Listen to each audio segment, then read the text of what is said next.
They say good design is obvious, but great design is transparent. We're pursuing perfect hotel design wherever we can find it. That means speaking to the brightest minds in the hospitality industry. This is the Hotel Design Podcast.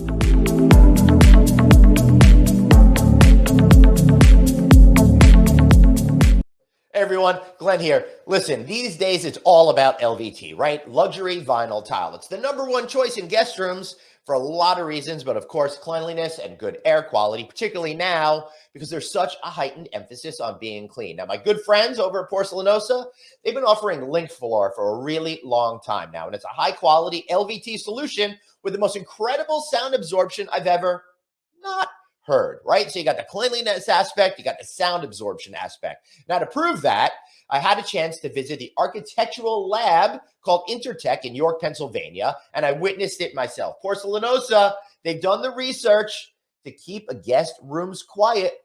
Plus, you'll have the assurance of passing relevant building codes and creating an environment of cleanliness you know is so important. Please go to porcelanosa.com and learn more. Then click on that link floor tab or drop us a line over here, info@thehoteldesignpodcast.com. That's info@hoteldesignpodcast.com.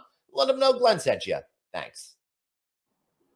Glen Coben, so great to see you. Thank you so much for joining us on our return to the Hotel Design Podcast. I got to tell you, I'm really super excited to have you here today. You're doing such interesting and innovative things. But before we start to look at some of the projects that you've been involved in, Glenn, curious to how you're feeling right now about the state of design and hospitality today. Oh, well, first of all, Glenn, I want to say thank you for having me on and being part of the return of your podcast.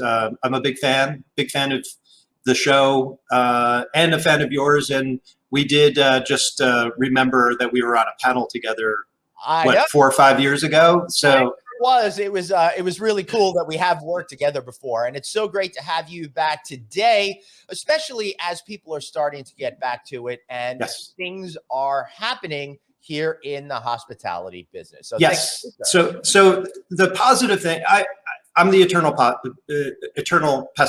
optimist. And you look at the activity within our community, within the hospitality design community, and there were two significant events over the last month, both organized by Hospitality Design Magazine, Stacy Shoemaker-Rowan as the leader, the editor-in-chief, and the chief sort of community maker.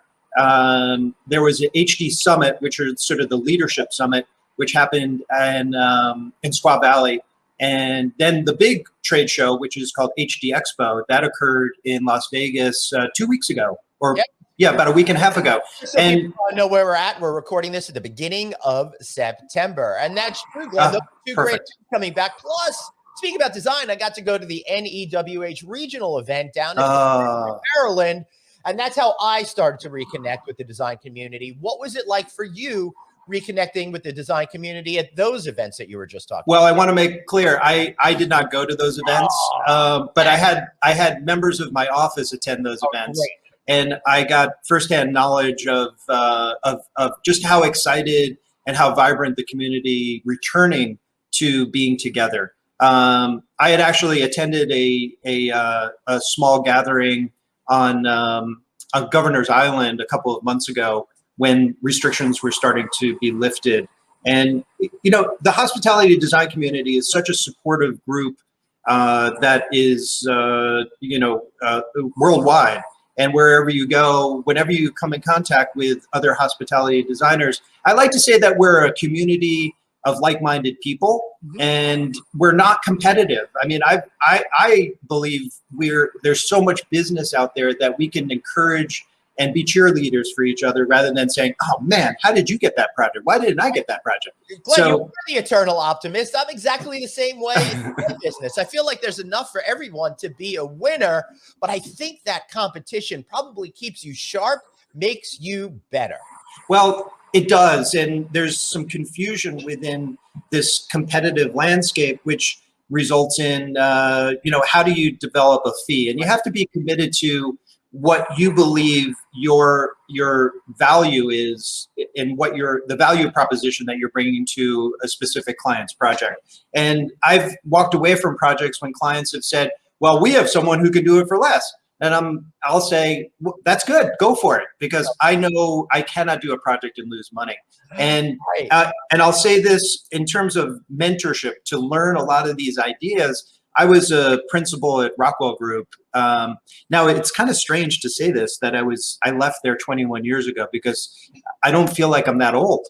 You're not that old, but it's amazing to me that you started there in the 4th grade. Pretty impressive. I know, it's pretty cool, because if you go backwards from the 4th grade, and I headed up the retail design group at Nike when I was in 1st grade, I guess. Wow, Doogie Howser. Exactly.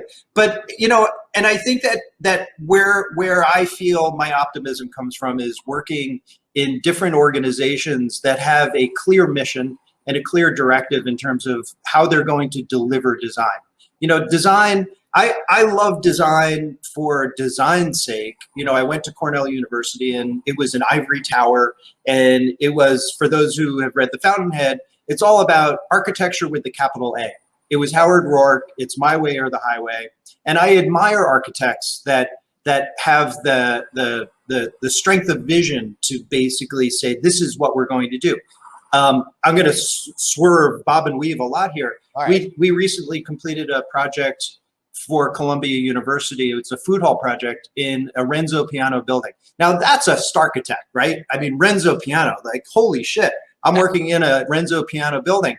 And the amazing thing is, when we got approval from Columbia for the design, they said, well, you have to present to Renzo's office, because ultimately they have to approve the design. And I'm like, really? I mean, Renzo has to approve the design after Columbia does? And it made sense. It's such a signature building. It is the anchor for their new Manhattanville campus. And so what did we do in order to present to Renzo's office? Well, we showed examples of other projects that had been inserted into Renzo buildings. And we said, we're not going to do that. and yeah, we kissed ass a little bit, but it worked out great. And the project is called Manhattanville Market. Franklin Becker, who's a dear friend, is the chef running the place. And it's a real treat. It's the best Sicilian slice of pizza I've had in my life.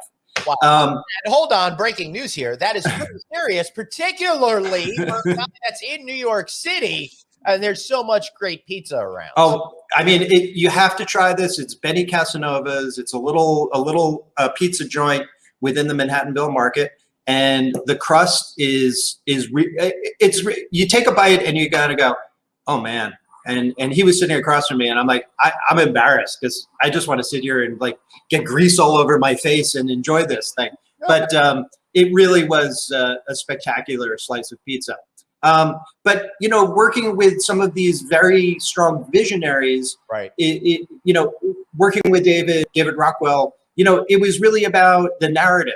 And I've always been attracted to design as a subset that talks about the design, the narrative. What's the story?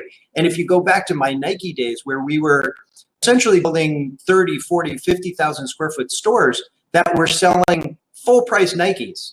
And that's a whole other story about why is it full price versus discount. Right. But we're basically a museum explaining the benefits of Nike product. That's storytelling. You know, it's about the swoosh and how the swoosh can change, you know, your athletic performance. And we told those stories both globally, like Nike as a global brand, but we also brought it down and distilled it down to the local environment, which is, you know, what you build in Boston.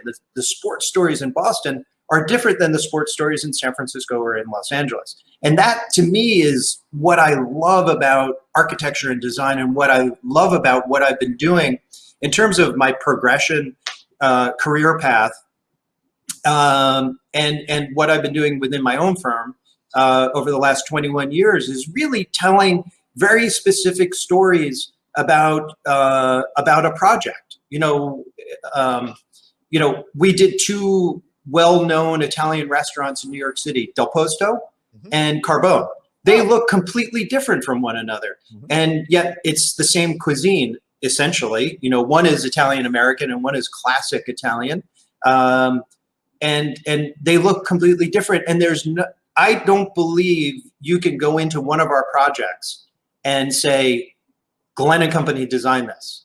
And that is, as far as a legacy is concerned, and I guess we talk about legacy after being in business for 21 years, that I don't want to build a brand. I don't want to have a brand look.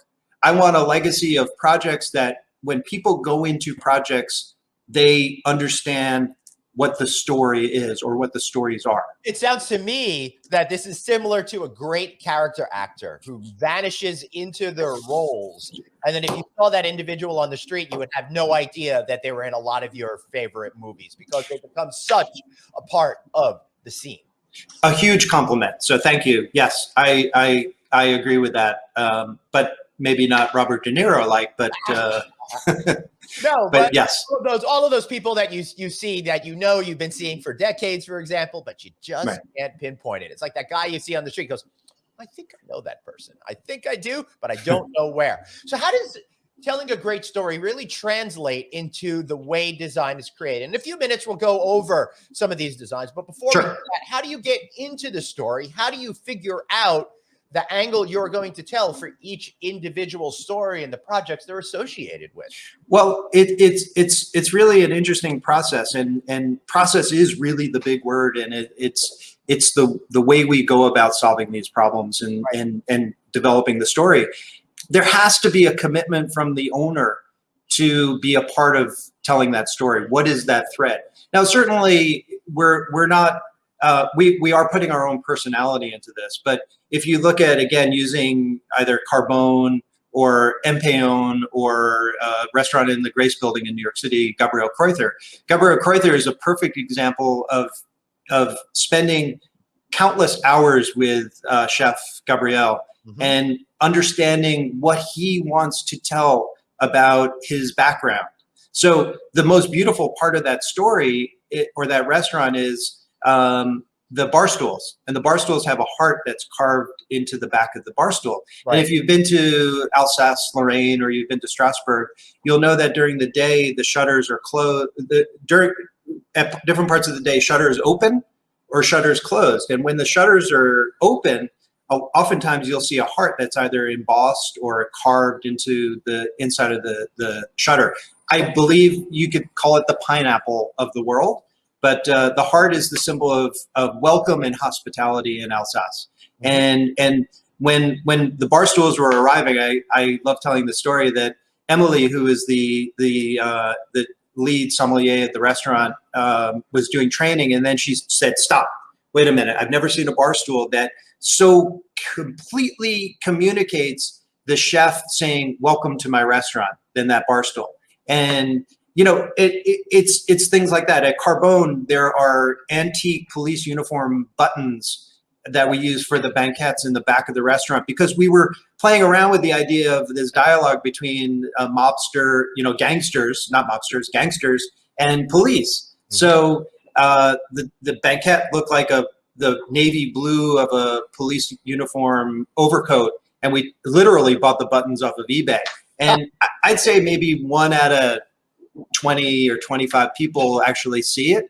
But that's the great thing about these stories, is that they're not one-liners. They're like rich, and they have lots of different levels of meaning. And so how do we do it? We spend time with our client. We try to extrude their vision, crack open their head, and get to the essence of why they're doing this. What's the motivation? What's the story? Where did you grow up? And throw in a little bit about the location. And I think that, if you take that to the hotel level, when we're dealing, I don't want to say dealing with, that's the wrong term. Yes. When we're working with a hotel developer who has signed a flag, whether it's Marriott or IHG or Hyatt or Hilton, now you're basically saying, okay, we have to follow a brand standard, but how do we hyper-locate it to make it feel unique to the local market? Well, not only that, Glenn, but you're also thinking about how you might be able to incorporate that particular owner's aesthetic into it as well. So you're talking about bringing together a lot of different components, what the brand's desires are, what the owner's desires are, and what you think the overall vision should be for the property. Probably in my mind, over the 21 years, it's the hardest position to be in, because look, I I know brands, right? I worked at Nike for 3 years. That's the ultimate brand. And so when we're straddling the fence where there's an owner who's spending $80 million building a hotel in Manhattan, and you have a group of brand designers somewhere in a bubble somewhere, and forget about pandemic, I'm talking about forever. Yeah. And they have a very specific mission, their brand. There's a brand language. And sometimes those two things don't do that. And it's up to us to make sure that both parties are happy, and that we're communicating the brand essence, and we're communicating the hyper local connectivity to a site and to an owner's desire. Well, you're also like part psychologist. You're, you're really trying to figure these things out. You also have to be a mediator as well to be able to bring together all of these different things. All those reasons why I don't do residential design.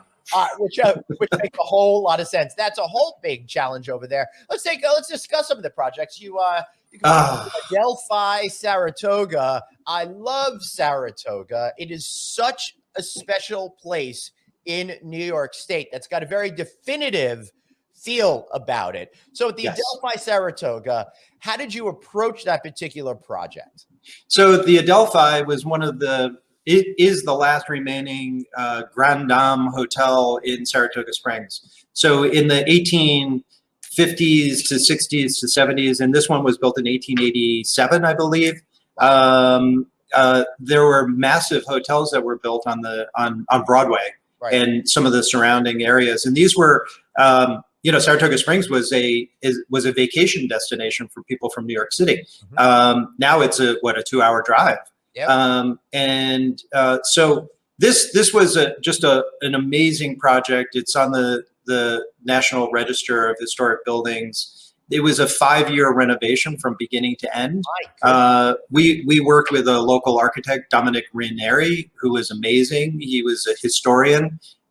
We worked with a local group of owners, and we didn't recreate the interiors. We were inspired by the interiors and the original interiors, and we call it Victorian modern. So it was built during the Victorian age, and some of these pieces of furniture were actually the original furniture from the hotel that we rejiggered. We raised the seats. We sent many of them out to automotive shops and had them sprayed with like a 1969 Porsche color. But if you zoom in, and I think the next one, what I love about this hotel and the true essence of this hotel is the image on the left, which those are cut crystal serving plates and dishes from the original hotel. And we collected those. We bought a few extra ones on eBay, but these were sent to a stained glass artist in Brooklyn, mm-hmm, who we worked very carefully with to create these 3 panels behind the front desk. And to me, that's the essence of this hotel, is taking something that was historic and was part of the fabric of the hotel that people actually touched.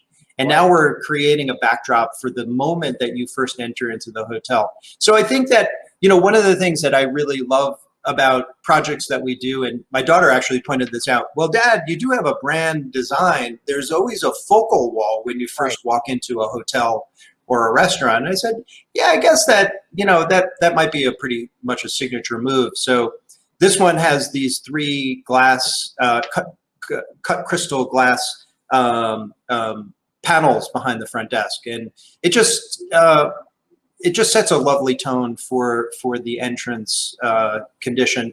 The basics of this hotel were, when our client bought it, there were 66 rooms. We knocked that down to 33, and we made the bathrooms magnificently large, and the guest rooms were really large. The 66 that's how many bays, kind of architectural bays there were. Right. So the previous owners had basically said, oh, 1 bay, it'll be a room with a bathroom in it. And they were pretty small, and the owners really wanted to make this a luxury project. And it certainly is very luxurious. We designed, there's a greenhouse in the back that is called the Blue Hen, which is the 3-meal-a-day restaurant. There's a bar off of the lobby called Morrissey's, which have 2 horse heads in it. the owner said, you can put one horse image in the hotel. And I said, well, for symmetry, can we have two? Right. And it just, and we reused a lot of the original artifacts and, as I said, furniture. And we're inspired, anything that was new, like the light fixtures throughout the hotel, those were inspired by images. We did a lot of research on this hotel, and when you're doing it for 5 years, you have a lot of time on your hands to really dig into the details. So it sounds like that. I love projects like that.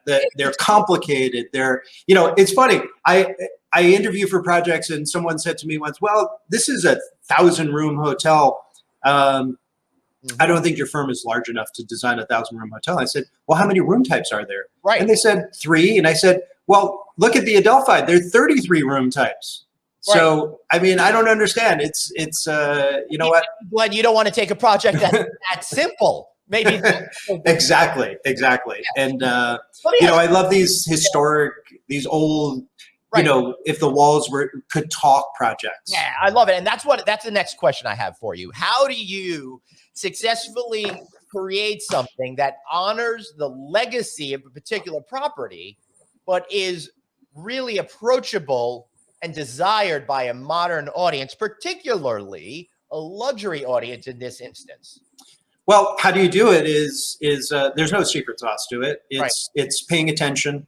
It's focusing on details. And really what I love about hospitality design, and you could even track it all the way back in terms of my design career, even before Nike. I worked at an architectural and design organization called SITE, and it was SITE, and that stands for Sculpture in the Environment. And the founder is a gentleman named James Wines, who is just my first true mentor, a living legend and icon in the design world. And it's narrative. Tell the story through architectural or 3-dimensional design. Nike, how do we describe designing a Nike town? It's a 3-dimensional billboard for the brand.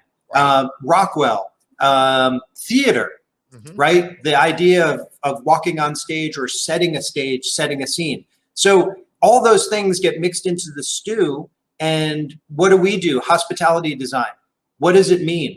We focus on the guest, and it's the guest experience. It's the guest experience from the moment they pull a doorknob, to the time they leave the hotel. And the parting shot, the leaving the hotel or leaving the restaurant, is critically important because we want you to remember. We want you to remember this experience. So it's all in the details, but it's the story it's the story. Design can be a random experience if it doesn't have a story. And we all go into projects where we see a really crazy light fixture that just doesn't make sense. Why doesn't this make sense? Well, they probably just had a junior designer pick it out of a catalog. Rigor to the design story, to the narrative, and to the thread of the story is important from beginning all the way to the end of the project. And that is, I think, really what separates the top designers from the rest of the community, that attention to detail.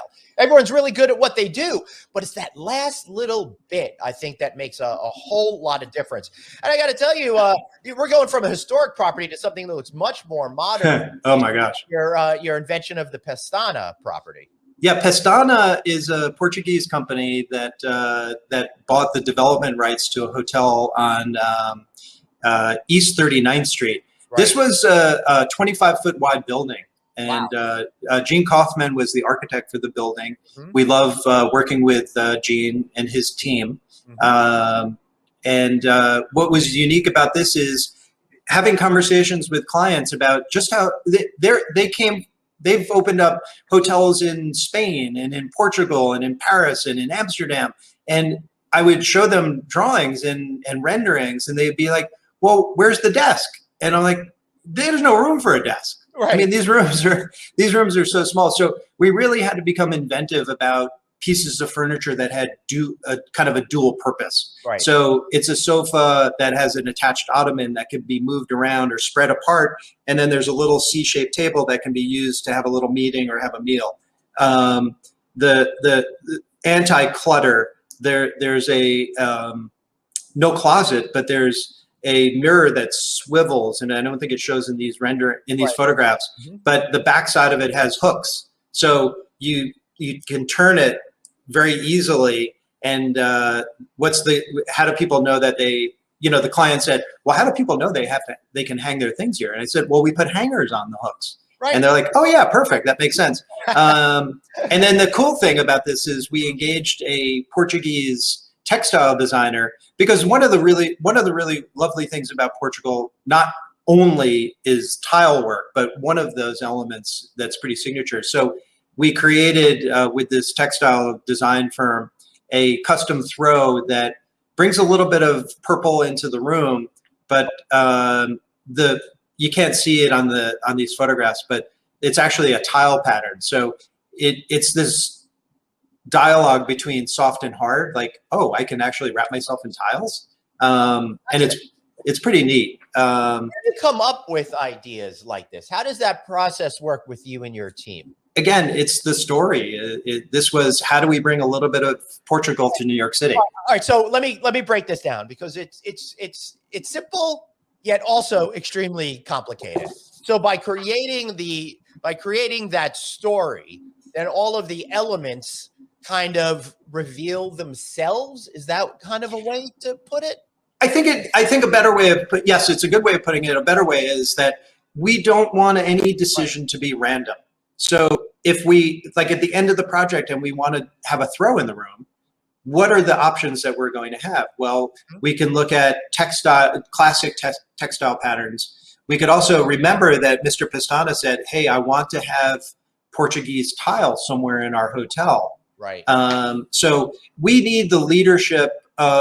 We can narrow down the elements so that they're, again, I don't want random decisions. I don't want someone from my team to say, oh, isn't this a cool light fixture? Right. No, I want this to be a cool light fixture that is part of the story.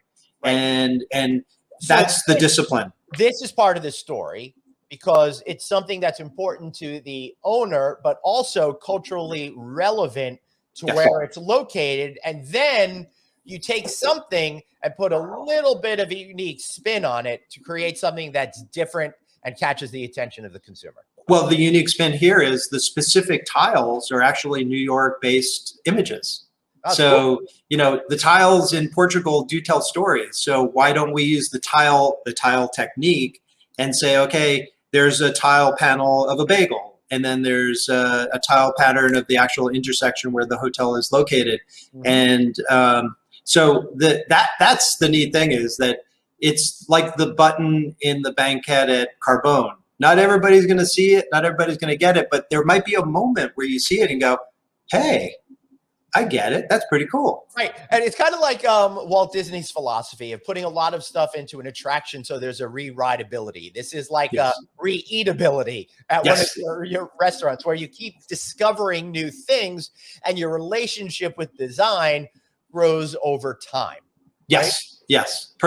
You're a master at that. Hey, thanks. I really appreciate it. Want to do some marketing here? Yeah, man. Let's figure that out. But let's talk about the Archer before we get into that part of the conversation. Now, I'm one of those guys, I don't understand the dialogue of design, but I'm one of those people. I know what I like when I see it. I love the juxtaposition of these bright yellow couches and the trays with more of traditional brown colors and stuff like that. Tell us a little bit about what you were thinking about when creating this property called the Archer. Okay, so the first thing about this image, what's really neat, is this is essentially the view you see when you enter the building. Right. Now, mid-block hotels, I always sort of quiz people on this, and I ask the question, when you go to a mid-block hotel, what's the first thing you see? Mm-hmm. And the answer is, well, I don't know, front desk. And I'm like, yeah, that's pretty good. What else? And it's an elevator or two elevators. Right. Because the easy way to build a hotel in New York City that's mid-block is put the elevator right in the middle, put the staircase to one side, and turn the other staircase. It's kind of math, and it's kind of like color forms in a sense. Yeah. In this one, we were the interior designer. Peter Poon was the architect, and the builder was Flintlock Construction. Mm-hmm. And I said to the group when we first started meeting, I said, I am tired of designing restaurants in the back of hotels that no one can see when they walk in the front door. And Andrew White said, well, why don't we move the elevator to the side of the building? And the architect's like, yeah, I think we could do that. And this, where these yellow sofas are, is typically where the service elevator is. Right. And you go around those elevators to go to the back restaurant. So this is what's neat about this is this was, I believe, well, for us, it was the first hotel that we brought a residential feel to. Mm-hmm. And one of the neat things that Frank Lloyd Wright talked about in the traditional design of his homes, the prairie style homes, was the fireplace was the heart of the house. So if we have a flame in the kitchen, how cool would it be when you first walk into the hotel that you see a fireplace or you see some kind of flame element, which is going to attract you to the back of the restaurant? It definitely is, and that kind of like pulls you in. And for those of you listening to the audio feed of the show, you can see like the lobby area, which looks really comfortable, approachable, yet very almost club-like feeling. And I mean like an older school cigar type of feel to it. But you see that open kitchen in the back with the flames, which I love. It's kind of a different spin than everybody doing fire pits outdoors, for example. It's got, to me, it evokes the same kind of warm, cozy vibe about it. And so once that happened, it was much easier to begin to connect the narrative again of this guy Archer. And Archer was a made-up character who had a love of travel, he had a love of art, and he had an eclectic taste in furniture. So what I love are the photographs off to the right above the sofas. We brought in an art consultant, and not your typical hotel art consultant. This was a woman that I went to college with, who was an art advisor for people buying their own residential collections. So we brought her on because we wanted a different spin of art in a hotel, certainly because Archer was a collector. And I forgot the name of this artist, but these photographs are actually macro, well, they were really tight focus of paint that was placed on speakers, and the music would play and it would vibrate the speaker and the paint would come up into the air. And each of these photographs is actually entitled the name of the song. Oh, that's pretty neat. It's really, it's mind-boggling cool. And again, you know, art, typically one of the last things that is found here is not a random discovery. It's not a random decision. It was something that, because the narrative of Archer was lover of art, lover of music, world traveler. So we could slot this kind of very specific artwork into the hotel and have it connect back to that thread. So it's pretty cool. Yeah, I really like that. Also, I like that art is incorporated into the storytelling and not just something, again, that's picked out of the catalog near the end of the design cycle. Yeah, not to insult those, but you can tell when it comes out of a catalog. Well, it's not an insult. It's more of an understanding that the earlier in the process that you start to think about incorporating these things, the more elevated the entire experience is going to be for the guest. While a non-design savvy guest might not be able to point out what you're pointing out, they might feel it subconsciously and not get that warm, cozy feeling that I was just discussing about being in the lobby of the Archer. Yes, and don't sell people short. Everybody has an opinion about design. Whether or not they're right, that's another matter. Well, we could debate that for many hours. Yes. Right, so this is really cool. This is for those again listening to the audio. This is like it looks like a drawing from a town in the 1800s or something like that. What are we looking at here? We're looking at a vintage aerial photograph of the riverfront in a town called Coxsackie. We as Southern, downstaters would call this Coxsackie, but the locals call it Coxsackie. Okay. What's neat about the town of Coxsackie is that it's right on the banks of the Hudson. It's on the west side of the Hudson. Directly across the Hudson on the east side is the town of Hudson. So to get to Coxsackie, you would take 95 or you would take the Rip Van Winkle Bridge. Mm-hmm. The neat thing is that this was an industrial town. They made bricks here. They made wire for bridges here, braided cable for bridges. They made brass fittings, and there were some munitions that were fabricated here as well. So the industrialization of New York City relied upon the small towns along the Hudson River because you could just ship product downriver. So Coxsackie is about 30 minutes or 30 or so minutes from the capital region of Troy, Schenectady, and Albany, as we down here call it. Yeah. And it's interesting. We had been approached at the early stages of the pandemic, got one of those weird emails into the info@Glen Company mailbox, which I'm getting more disciplined to look at more than once a month. Hey. And a gentleman had said, "Hey, saw your work at the Adelphi Hotel. We're building a new hotel in Coxsackie. Would you be interested in the hotel?" And I'm like, "How quickly do I need to respond to this? Because hey, we're in a pandemic and this is a new project. Are you kidding?" Right. I hustled my butt up to Coxsackie and met the owner developer and his who he brought in to manage the hotel. An amazing. These are the greatest. I mean, I've been blessed to have great clients over the 21 years. These are just the real deal people. And I don't think it's just because they're from, they're not downstaters. They just really care, and they're passionate, and they just love the town, and they love the project. So we've been working on this project. It's a ground up building. The architects are out of Troy. So we're now seeing on the screen, thank you, the first,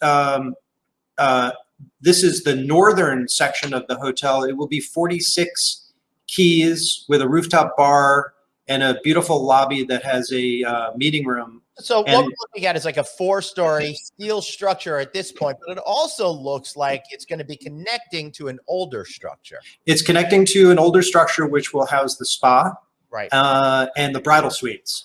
And that is a bridge that connects across. And if you see the white building in the background on the right side of the page, that's the original wire factory. And I've forgotten the name of the company that was fabricating wire there, but that will become an immense event space that will be a real bonus to the town as well as to the hotel. So, and that event space actually opens up. You would never be able to build a building that close to the Hudson River. It's about 20 feet away from the edge of the Hudson River. Right, and it's there already, so the authorities are just gonna. Exactly, and it's not, while it's not a listed landmark building, it is part of the special design zone, and it's just gonna be amazing. And the team that we're working with, the architects are 3T out of Troy, as I said, and it's just a sweet project that, again, it tells the story of Coxsackie. So we're in the rich history, and there's an official historian in town. The town is a little bit like the town in Schitt's Creek. Don't blink or you'll miss it. And there's a wine shop that I love in town. It's called Wine, Spirits, and Frivolity. And it's just, I said to my wife, "Why don't we move up here?" And she's like, "You can." But I love going up there because there's just an honesty and a true commitment to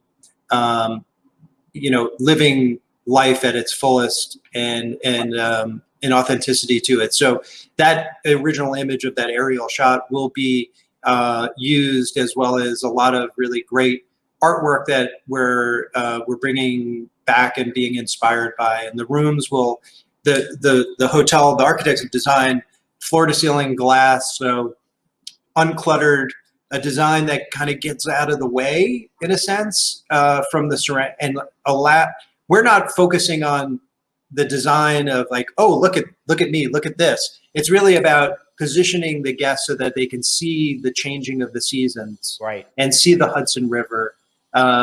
We finally have convinced a client to put a bed not on one of the walls perpendicular to the windows, but to have a bed that faces the windows, so that when you wake up in the morning, you don't have to turn your head to see the view. So I think that's a smart, clever idea that will really increase that emotional connection that the guests are going to have with the property. That'll, of course, engender the loyalty, which will make the project more successful. So the last one we're going to talk about today is Check It. Is that how you pronounce it? Chequit. Chequit. Chequit. Yes, it's the Chequit Inn. It's a series of 3 buildings. This is the view as you leave the North Ferry, leaving Greenport and arriving on Shelter Island. Right. And this was the community gathering place for, it's 150 years old. So for up until 3 years ago, it was the community gathering place for residents of Shelter Island.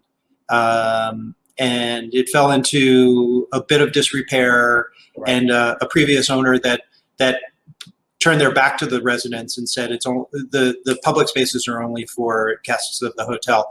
This is a similar to the Adelphi, but hopefully not 5 years. A renovation which is modernizing the hotel. So we've brought it down to studs and are rewiring the entire hotel. And we're now on the 3rd contractor, and we think this is our guy. And just this weekend, the porch, if you see the porch in the foreground, just on the, that will be open for dining, but the whole hotel, the main building hotel, has been closed for the season. And but we were able to quickly convert one of the guest rooms on the ground floor to a summer temporary kitchen. And so there, as I said, there are 3 buildings. One of the 3 buildings has about 14 rooms in it, and those have been sold during the summer. But those guests and anybody from the community who wants to eat on the porch will be welcome to eat on the porch starting this weekend. That's great. And that's really essential for the overall success, the financial success of a property. And it strikes me as odd that the prior owner wanted to wall off the community when right now we're all about being part of the community, right? Yes. And the again, an amazing client that we're working with on this project, and her I don't want to say demand, but her request, which had you cannot say no to this. If you say no to this, then you're not working on the project, was to put the pool table back in the tavern. And that also is a bit synonymous with what they want to do as an ownership group to re-engage the local community, to make this a living room of sorts for the local residents, and make it vibrant and make it safe. Obviously, by adding some structure and stiffening up the building, we believe it can stand another 150 years before it has to be renovated. Well, I think that's absolutely fantastic. Another 150 years. That's impressive over there. But Glenn, I gotta ask you, at what point do you look at a building and go, this can't be brought back? Maybe it's better just to raise it, because a building that was 150 years old that wasn't cared for over time, it's got to make that a lot more challenging for you. Or perhaps I got that entirely wrong. Perhaps it creates a scenario where it's really just a blank page for you. Well, you have to look at these things critically and carefully. And this hotel is a legacy project, for the owners and for us as well. There was no reason this building needed to be knocked down. It needed to be lovingly cared for, and there were some structural issues that have been addressed. They were the things that were addressed immediately, but it wasn't in dire need. There's a hotel that we did years ago called the Madison Beach Hotel, and it's right on the Long Island Sound, and that hotel needed to be knocked down. And it was knocked down. And the good thing is that it was knocked down at the right time. The new hotel lasted through, 2 serious hurricanes. The old hotel would not have made it through the hurricanes. And that was a neat project because we had to actually raise the ground floor up about 12 feet because of the flood zone that it was in. Wow. And so some of these, like that hotel, the owners wanted to make it a year-round destination, and the previous hotel that was standing there could not have survived a conversion into. But what was interesting about it is that when you take the hotel down and you try to ask permission to rebuild a hotel, there's no zoning. It was a residential community. Right. So, we had to work carefully with a lawyer, and we basically took all the setbacks and we considered every setback, and we showed the town that if you followed all the setback requirements, you could put a flagpole in the middle of the property. So, do you want this? They all embraced the idea of the hotel. It was done really sensitively, and it's a project that I'm really proud of. That has stood the test of time. And something that is not just in the community, but again, for the community. Yes. I think Yes. gets those folks on board. So before we wrap up, if you're a young designer out there, give them a good piece of advice about how they could be better storytellers. Wow. Pretty simple advice. Don't rely only on Instagram and Pinterest. Go out and see things. Be in spaces. You can go and look at hotels and restaurants without staying at the hotel or without eating at the restaurant. Mm-hmm.